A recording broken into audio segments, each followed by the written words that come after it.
नमस्कार, आप देख रहे हैं आज का विशेष बुलेटिन, जहां अगले 6 मिनट में हम आपको दिखाएंगे देश और दुनिया की बड़ी खबरें। बुलेटिन की शुरुआत एक बड़ी आध्यात्मिक खबर से।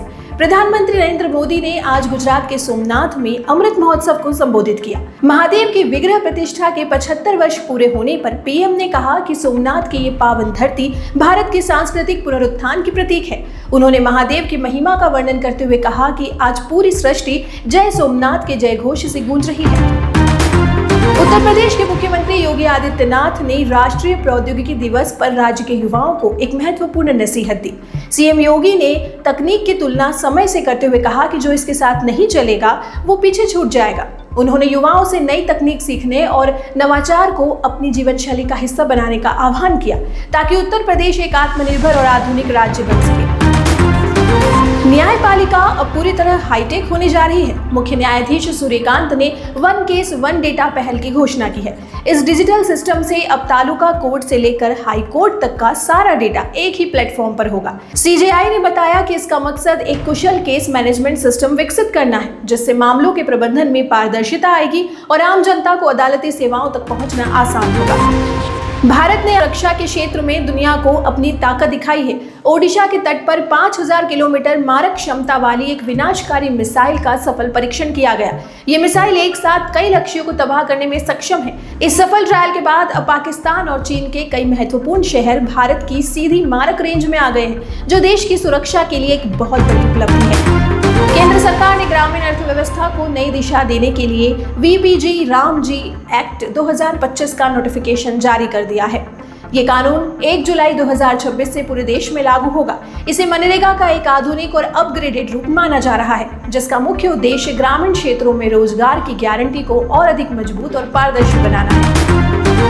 हाईवे पर सफर करने वालों के लिए बड़ी खुशखबरी है। केंद्रीय मंत्री नितिन गडकरी ने संसद में बताया कि अब टोल प्लाजा पर बैरियर सिस्टम खत्म होगा। नई मल्टी लेन फ्री फ्लो यानी कि MLFF प्रणाली के तहत वाहन बिना रुके हाईवे से गुजर सकेंगे और टोल टैक्स अपने आप कट जाएगा। वर्तमान में NHAI देश भर के 1087 टोल प्लाजा पर इस आधुनिक तकनीक को लागू करने की तैयारी में है।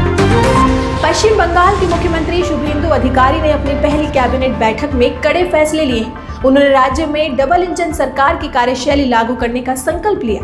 कैबिनेट का एक सबसे महत्वपूर्ण फैसला सीमा सुरक्षा को लेकर रहा। सरकार ने BSF को बॉर्डर पर जरूरी जमीन का हस्तांतरण केवल 45 दिनों के भीतर करने का आदेश दिया है। अपराध और कानून व्यवस्था की बात करें तो सीएम शुभेंदु अधिकारी के PA मर्डर केस के आरोपियों को 3 दिन की CID कस्टडी में भेज दिया गया है। वहीं महाराष्ट्र से बड़ी खबर है, जहां बाबा सिद्दीकी हत्याकांड में मुंबई पुलिस ने बड़ी कार्रवाई की है।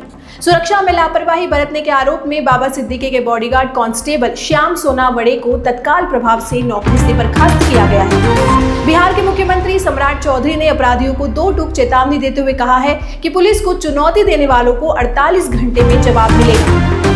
वहीं मध्य प्रदेश में सीएम डॉक्टर मोहन यादव ने 101 जाबाज पुलिस कर्मियों को KF रुस्तम जी पुरस्कार से सम्मानित किया है। इन जवानों ने नक्सलवाद और संगठित अपराध पर लगाम कसने में असाधारण वीरता का परिचय दिया है। शिक्षा जगत में नीट UG 2026 के पेपर लीक की आशंका को लेकर राजस्थान SOG की जांच तेज हो गई है। वहीं पर्यावरण संरक्षण के लिए उत्तराखंड सरकार ने अवैध भूजल दोहन पर जुर्माना 2 गुना कर दिया है।